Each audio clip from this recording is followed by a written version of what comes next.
Moram da kažem na samom početku ovog video snimka da poenta priloga nije, dakle ponavljam, nije rušenje predsjednika Srbije Aleksandra Vučića, niti postavljanje nekoga drugog. Ne želim da se bavim uopšte tim stvarima, ne želim da se bavim politikom na taj način, već jednostavno pokušavam da ukažem na jedan problem koji se ne rešava već duži vremenski period.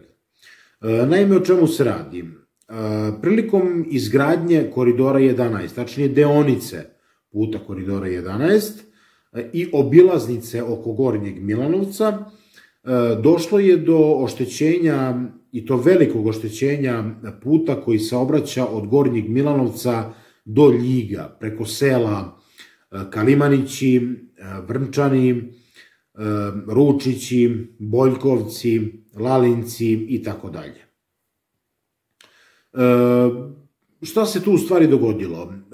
Teretni kamioni koji su prevozili neophodan građevinski materijal za izgradnju deonice Koridora 11 i puta, dakle obilaznice oko Gornjeg Milanovca, su tuda intenzivno prolazili i uništili, bukvalno uništili taj put.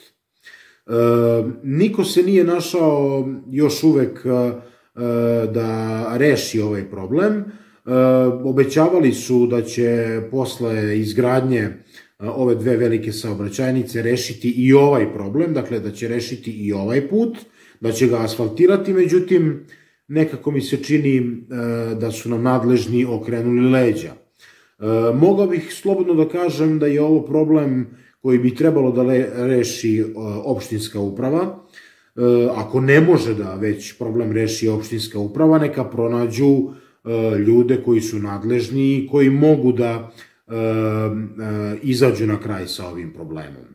U narednim minutima vidjet ćete kako sve to izgleda i zaista put je, pa mogu da kažem, neupotrebljiv. Hajde da pokušam da opustim atmosferu jednom zanimljivošću.